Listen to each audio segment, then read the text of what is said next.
ரெட்டத்தலை அப்படின்ற படம். எஸ், கிருஷ் திருக்குமரனுடைய இயக்கத்தில் நம்ம எல்லாருமே எதிர்பார்த்துட்டு இருந்த ஒரு திரைப்படம் ரெட்டத்தலை அப்படின்னு சொல்லலாம். ஏன் எதிர்பார்ப்பு அப்படின்னு கேட்டால், ஆல்மோஸ்ட் நம்ம எல்லாருமே அருண் விஜயோடைய நல்ல ரசிகர் அப்படின்னு சொல்லலாம். ரீசெண்ட் டேஸில் நிறைய நல்ல நல்ல திரைப்படங்கள் கொடுத்து வந்துட்டு இருக்காங்க.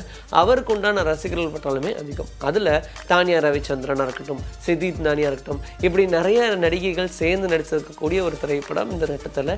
டுவெல் ஆக்ஷனில் கோவாவில் நடக்கக்கூடிய அந்த ஆக்ஷன் சீனை ஒரு டீசராக ரிலீஸ் பண்ணாங்க பாருங்கள். அதுலேயே நாங்கள் ஃப்ளாட்டு அப்படின்ற மாதிரி சிறப்பான ஒரு படத்தை பண்ணியிருக்காங்க. ஆனால் இந்த படம் ஏன் டிலே ஆகிட்டே இருக்குது அப்படின்றது மட்டும்தான் புரியலன்ற ஒரு கன்ஃபியூஷன் இருக்க தான் செய்யுது. சிவகார்த்திகேயன் இந்த டீசரை ரிலீஸ் பண்ணியிருந்தாரு. அருண் விஜயுமே ரொம்ப நாள் கழித்து ஒரு நல்ல திரைப்படத்தில் ஒரு சூப்பரான கேரக்டராக பண்ணியிருக்காரு அப்படின்றதுல சந்தேகமே இல்லை. அவர் வில்லன் நடித்த படங்களும் பார்த்துருப்போம், குணச்சித்திர வேடங்களை நடித்த படமும் பார்த்துருப்போம். ஆனால் கதாநாயகனாக அவர் நடித்த படங்களுடைய கெரியர்லேயே டெஃபினட்டாக இந்த படம் ஒரு முக்கியத்துவமான படமாக இருக்கும் அப்படின்ற மாதிரி தான் சொல்கிறாங்க. ஏன்னா அந்த அளவுக்கு கிராண்டியராகவே இந்த டீசர் அமைஞ்சிருக்கு அப்படின்ற மாதிரியும் சொல்கிறாங்க. இந்த டீசரை பார்த்த நிறைய பேர் பயங்கர பாசிட்டிவாக சொல்லி வந்துட்டு இருக்காங்க. இது மட்டும் இல்லாமல் இவருடைய நடிப்பில் அக்டோபர் 1 இட்லி கடை அப்படின்ற படமும் ரிலீஸ்க்கு காத்திருக்கு. ஸோ கண்டிப்பாக இந்த வருஷம் இது அருண் விஜயோடைய வருஷமாக தான் இருக்கும் அப்படின்ற மாதிரியும் சொல்கிறாங்க. அஜித் அவர்களை பொறுத்த வரைக்கும் இப்போ குட் பேட் அக்லி அப்படின்ற படம் கொடுத்தாச்சு. அடுத்ததான் என்ன படம் வரப்போகுது அப்படின்னு எல்லாரும் யோசிச்சுட்டு இருந்தா, திரும்ப அதே இயக்குனரோட சேர்ந்து ஒரு படம் பண்ணுறோம், ஆதிக் ரவிச்சந்திரனோட தான் என்னுடைய அடுத்த படம் அப்படின்ற மாதிரியும் சொல்லியிருந்தாரு. அதுக்கான வேலைகளும் போயிட்டு இருக்கு. ஆனால் இருந்தாலும் அவருடைய F1 ரேசிங்கில் ரொம்ப கான்சன்ட்ரேட் பண்ணிட்டு இருக்காரு. தனியாகவே அஜித் ரேசிங் அப்படின்ற ஒரு டீம் ஆரம்பித்து அதுக்காக ரேசஸ் இப்போ செலக்ட் பண்ணிட்டு இருக்காங்க. அந்த வரிசையில் துருவங்கள் 16 அப்படின்ற படம் மூலியமாக தமிழ் சினிமாவில் ஒரு நல்ல இயக்குனர் அப்படின்ற பேர் வாங்கின கார்த்திக் நரேன் இப்போ இந்த ரேசிங் கிளப்ல ஜாயின் பண்ணியிருக்காரு. அந்த விஷயத்தை அஃபிஷியலாகவே அனௌன்ஸ் பண்ணியிருக்காங்க அப்படின்றது அஜித் அவர்களுடைய ரசிகர்களுக்கு ஒரு பெரிய சந்தோஷத்தை ஏற்படுத்தியிருக்கு. ரேசிங்கில் அப்படி பேசினாங்கன்னா திரையுலக வட்டாரத்தில் நரேன் கார்த்திகேயனும் அஜித் அவர்களும் ஒரு நல்ல படம் கொடுக்கறதுனாலும் ஆச்சரியப்படுறதுக்கு இல்லை அப்படின்ற மாதிரி சொல்கிறாங்க. ஏன்னா ஆல்ரெடி நமக்கு தெரிஞ்ச மாதிரி இவங்க ரெண்டு பேரும் ரொம்ப வருஷமாகவே நல்ல ஃப்ரெண்ட்ஸ், நல்லாவே தெரியும். அப்படி இருக்கும்போது ரேசிங்கில் டீமை போய் எப்படியாவது ஜெயிக்கணும் அப்படின்னு நினைக்கிறவங்க டெஃபினட்டாக யங் மைண்டோட ஒர்க் பண்ணும். அஜித் அவர்களுக்கு கரெக்டாக கோஆப்ரேட் பண்ணி ஒரு படம் கொடுத்தாலும் அது ஷாக்கிங்கான நியூஸாக இருக்காது. இது மேபி ஃபியூச்சரில் வரதுக்கும் சான்சஸ் இருக்குது அப்படின்ற மாதிரி தான் நம்புகிறாங்க. பூஜா ஹெக்டேன்னு சொல்லும் போது பீஸ்ட் படத்தில் நம்ம எல்லாருக்குமே அவங்கள கதாநாயகியாக தெரியும். ஆனால் அதுக்கு முன்னாடி அவங்க நடிச்சிருந்தாலும் இந்த படம் மூலியமாக தான் அவங்களுக்கு தமிழ் சினிமாவில் ஒரு நல்ல எக்ஸ்போஷரே கிடச்சிது.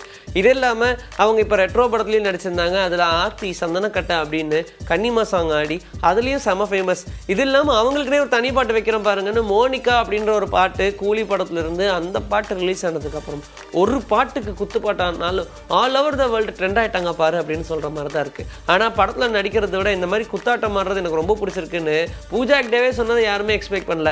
ஏன்னா முன்னாடி எடுத்துக்கோங்க, ஸ்ரீலீலா இருக்கட்டும், சமந்தா இருக்கட்டும், எல்லாமே இந்த புஷ்பா 1 புஷ்பா 2 இந்த படங்கள்லாம் டான்ஸ் ஆடினாங்க. தமன்னாவும் எடுத்துட்டோம்னா ஸ்திரீ 2 அப்படின்ற படத்தில் அவங்க டான்ஸ் ஆடினாங்க. இப்படி ஒவ்வொரு படம் ஜெயிலர்லையும் காவாலே அப்படின்ற சாங்கு, எப்படி தெலுங்கு ஹிந்தி இவங்கெல்லாரும் ஒரு பாட்டுக்காக ஒரு ஆக்ட்ரஸை கூப்பிட்டு வந்து ஆட வச்சு ட்ரெண்ட் ஆக்குறாங்களோ அதே மாதிரி தமிழ் சினிமாவும் இப்போ அதை பண்ணிக்கிட்டு இருக்கு. அதில் நான் ஒரு பாட்டாக இருந்திருக்கேன். இதில் மோனிகா என்னுடைய வெரி ஸ்பெஷல். ஏன்னா அந்த மாதிரியான பாட்டெல்லாம் ஆடும்போது நமக்குள்ளேயே ஒரு உற்சாகம் வந்துருங்க.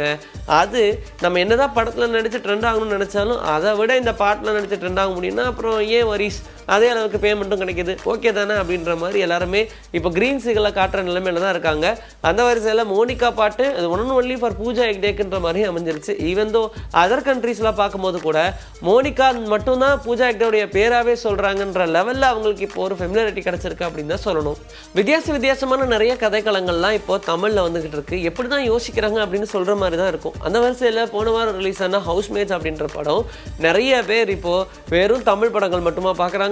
எல்லாருமே இந்த ஓடிடி தளம் வந்ததுக்கப்புறம் டிஃப்ரெண்ட் லாங்குவேஜ்லாம் எக்ஸ்போஸ் ஆக ஆரம்பிச்சிட்டாங்க.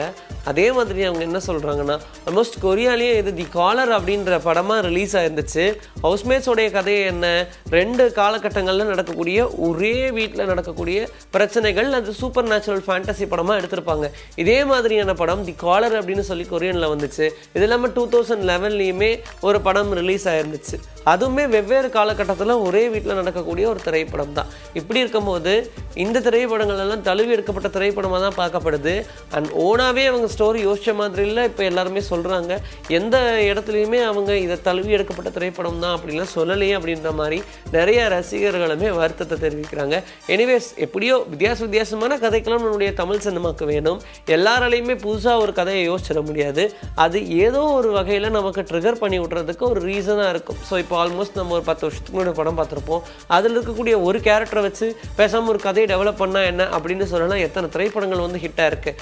அந்த மாதிரியே ஒரு கதை இருக்குது அப்படின்னு அந்த கதையை அப்படியே தழுவி எடுக்கலனாலும் நிறைய மாற்றங்கள் பண்ணி நம்மளுடைய தமிழ் ஃப்ளேவருக்கு ஏற்ற மாதிரி எடுக்கிறதுன்றதே ஒரு பெரிய டாஸ்க். அப்படி எடுத்து அந்த திரைப்படமும் இப்போ ரசிகர்கள் மத்தியில் நல்ல வரவேற்பு பெற்றுட்ருக்கு அப்படின்னா அதை ஓகேன்னு சொல்ல விட வேண்டியதானே அப்படின்னு இன்னொரு தரப்புலையும் பேசிகிட்டு இருக்காங்க. ஜாக்குலின் பெர்னாண்டஸ் அப்படின்னு சொன்ன உடனே அவங்களா ரைட்டுள்ளானவங்க தானே அப்படின்னு சொல்லுவோம். ஆனால் நிறைய படங்கள் நடிக்கலனாலும் அவங்க பேருக்கு உண்டான எக்ஸ்போஷர் இப்போ வரைக்கும் இருக்குது அப்படின்னா அதுக்கு அவங்க மாடலிங்லேயும் ரொம்ப பிஸியாக இருந்தாங்க.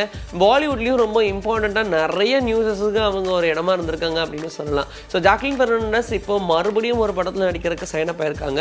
வி ஜெயசங்கருடைய இயக்கத்தில் ஒரு படம் அவங்க நடிக்க போகிறதாகவும் இந்த படத்தில் ஃபுல் அண்ட் ஃபுல் ஆக்ஷன் சீனில் மட்டுமே அவங்க நடிக்க போகிறதாகவும் சொல்லியிருக்காங்க. 5 லாங்குவேஜான தமிழ், தெலுங்கு, ஹிந்தி, மலையாளம் அப்படின்னு சொல்லி 5 லாங்குவேஜஸ்லையும் இந்த படத்தை ரிலீஸ் பண்ணோம் அப்படின்னு பிளான் பண்ணியிருக்காங்க. கூடிய விரைவில் இதற்கான அஃபிஷியல் அப்டேட்டும் வரும் அப்படின்னு சொல்கிறாங்க. ஹீரோலாம் கிடையாது, இது ஃபீமேல் ஓரியன்ட் சப்ஜெக்ட். அதனால் one and only Jacqueline Fernandez மட்டுமே படத்தில் கலக்க போகிறாங்க அப்படின்னு சொன்னோன்னு ரசிகர்களுக்கு இப்போ உற்சாகம் தாங்க முடியல. சீக்கிரமாக இந்த படத்தை எடுங்க அப்படின்ற மாதிரியும் எல்லாரும் இப்போ ஹேஷ்டேக் போட ஆரம்பிச்சிட்டாங்க. இன்றைக்கி நம்மளுடைய சினிபுத்தில் சினிமா பற்றின பல விஷயங்களை பார்த்தாச்சு. இதே மாதிரி அடுத்த எபிசோடுக்கு ரெடியாக இருங்க. உங்களை நான் வந்து சந்திக்கிறேன். Until then, this is bye from Vijay. Take care.